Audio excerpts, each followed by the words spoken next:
Hello there, I'm Lloyd Evans. Welcome to the attic. It's time for another voicemail. Today's voicemail is from an anonymous caller. Let's listen to what they have to say. Hi Lloyd, thank you so much for your videos. I'm an avid watcher and they have helped me a lot. And you can broadcast this message if you would like, but please can I remain anonymous? I'm from the UK and I just wanted to leave you a voicemail re soft shunning in particular. You talk a lot about shunning in general, but I want to address soft shunning. I was extensively soft shunned from the age of 9 until I left the organisation at the age of 18, and it was the most intense and excruciating form of bullying I've ever experienced, especially as I'm still not sure why I was singled out for it. In fact, it's the only time I've ever been bullied. I was never bullied at school or work or anywhere else. No one helped me, not even my parents. And I recall the advice from my mum at the time was just to put it out of my mind and rely on Jehovah. The end result was that, even at the tender age of 9, I stopped believing the religion due to the hypocrisy and treatment meted out to me. I was PMO from such a young age and was so glad to get out of that toxic environment when I eventually managed to escape. All of my family, apart from maybe 5 or 6 members, are still very much committed to the religion. So, as you can imagine, it's still very much a daily occurrence for me. So basically, I would just like to address this. I've looked at the literature and can't find any direct teachings advocating soft shunning. So why does it happen? Who gives out the orders that certain people are to be soft shunned, and why does nobody do anything about it? I was only 9 when it started. Surely somebody had a duty of care to me. Anyway, that's what I wanted to say. And you can broadcast it if you want. It would be helpful if you did. But anyway, thanks for listening. Well, thank you so much for sending in this message. I agree. It would be helpful for my viewers to talk about this. It's an important subject that you've raised. So you're talking about, as you call it, soft shunning. And as you point out, I do talk on the channel an awful lot about shunning. The reason why you won't find many videos titled soft shunning, or I won't necessarily use that phrase, is because I talk about shunning in general, and there are any number of reasons, unfortunately, in the Jehovah's Witness religion why someone can find themselves being shunned, including, in your case, a 9-year-old. So a common reason that people will talk about is disfellowshipping or disassociation. That's the type of shunning where your family isn't allowed to talk to you, you become a pariah, you're an outcast from your congregation and your family. So it's probably the most extreme form of shunning, and the form of shunning that's most commonly referred to when I'm addressing the subject of shunning on the channel. But there are other manifestations of shunning, should I say, one of which is marking. So marking is where someone hasn't done anything that could get them disfellowshipped. They haven't committed a sin, but they've done something that hasn't gone well with the elders, or the elders disapprove of. They've gone against the advice of the elders, and they're doing something that the elders don't like in some way, or that goes against, let's say, Jehovah's Witness culture.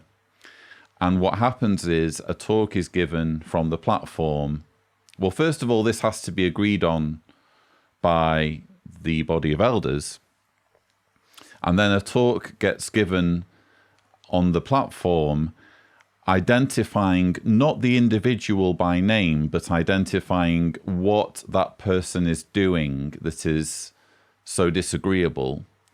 And then the elders are supposed to take the lead in not involving that individual in any kind of social activities. So that individual can still be attending meetings, they can still do the preaching, members of the congregation can still talk to them when they're involved in Jehovah's Witness worship, but outside of Jehovah's Witness worship, no one is allowed to have anything to do with them. And the way people know that they're not supposed to have anything to do with them is by watching what the elders and their families are doing. It's so messed up. And then when elders and their families start socializing with this person again, that's the cue that the rest of the congregation can as well. That's marking. And what you're talking about, or what you're describing as soft shunning, and I think it's really the only real difference I can think of is a difference of terminology. You are using this terminology, which I understand will be very significant to you and will mean a lot to you, and will help you to understand what it is that was done to you. It's just that not everyone's going to use this terminology. So some people listening to your message might be thinking, well, what exactly are we talking about here? So that's why when I'm talking about shunning, if I'm being specific about the reasons for shunning, particularly in the context of bad association, I'll just say it. Someone is being shunned because they are considered bad association. And in that situation, which seems to be what you're talking about, someone will just be singled out arbitrarily, and it doesn't have to be agreed on by the elders. In fact, the elders might not have anything to do with it in some cases. It's just that for whatever reason, a congregation decides that a particular individual or a particular family within the congregation aren't that desirable to hang around with. They are considered sort of borderline Jehovah's Witnesses. Or there's something else about them. It could be completely unrelated to the religion, quite frankly. There's something about them that doesn't quite fit with the rest of the collective. And as a result, they end up effectively being shunned, even though they might still be spoken to at the meetings, they might still go preaching, and other Jehovah's Witnesses will speak to them when they're doing the preaching work. They're never involved in any of the social activities. Now, I was quite fortunate in that never happened to me. I was never considered bad association. If anything, I was probably the sort of person who would consider other people bad association and would soft shun, as you would put it, by excluding people from my social circle if I thought they were a bit too worldly, if I thought they drank too much, if I thought they went to parties or did stuff that was a bit dodgy from the point of view of a witness, I would probably be the sort of person who would soft shun. And it's bad behavior. It's, well, not just bad behavior, it's very impactful on people's mental health to be shamed in that way and to be invalidated and made to feel like less of a human being, even though they're not being shunned entirely, even though people are still saying the odd word to them at the Kingdom Hall. But, in your case, you're talking about someone experiencing this from the age of 9. How can a 9-year-old be bad association, when we're talking about children, and this, you say, went on until you were 18, and you describe it as bullying, and I would agree with you. I think it's extremely toxic, not to mention juvenile behavior. It's the sort of thing kids do in the playground, isn't it? Oh, I don't want you playing in my game, or you're not coming to my birthday party, or that sort of thing. It's such backwards behavior, but unfortunately it is the norm within the Jehovah's Witness organization. And I'm very sorry that you've had this experience, particularly from such a young age, before you were even in a position to figure out what sort of activities you liked or disliked before you were old enough to start going to the wrong type of parties.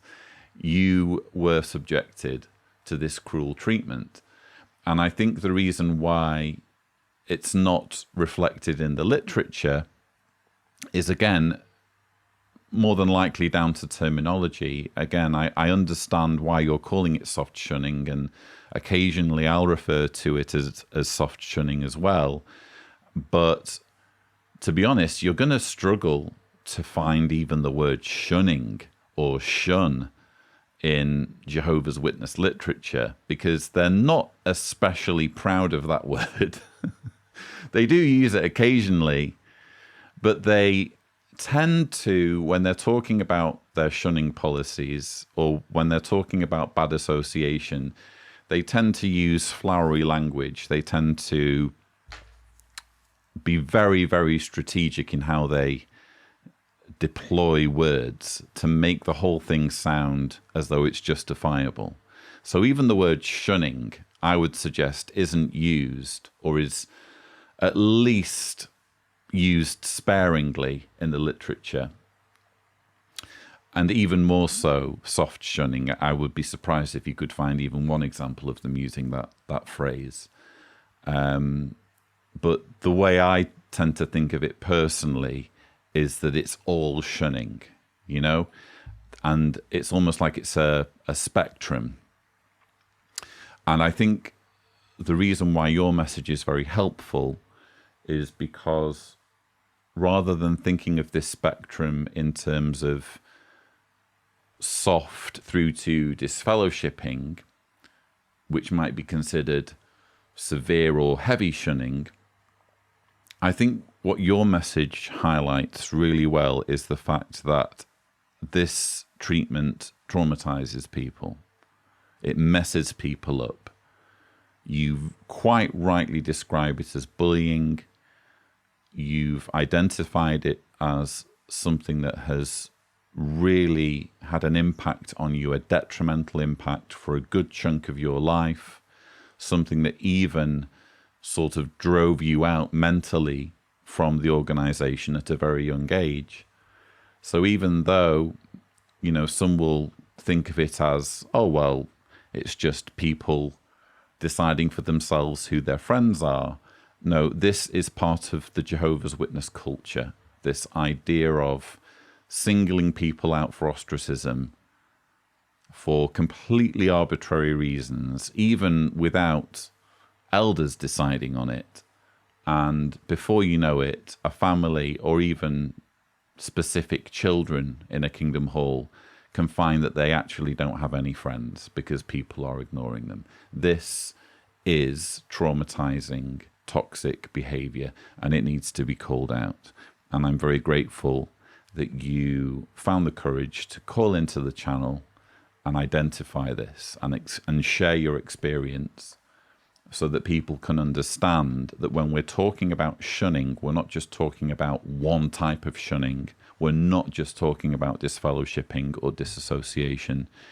Jehovah's Witnesses, unfortunately, have evolved a plethora of ways to weaponize human relationships and use our natural yearning to be with other human beings as a tool for control. So thank you so much for your message. If you would like to leave a message, the thing to do is go to speakpipe.com/Cedars, remembering to indicate clearly if you don't want me to broadcast your message on this channel. But that's all we have time for. Thank you so much for watching.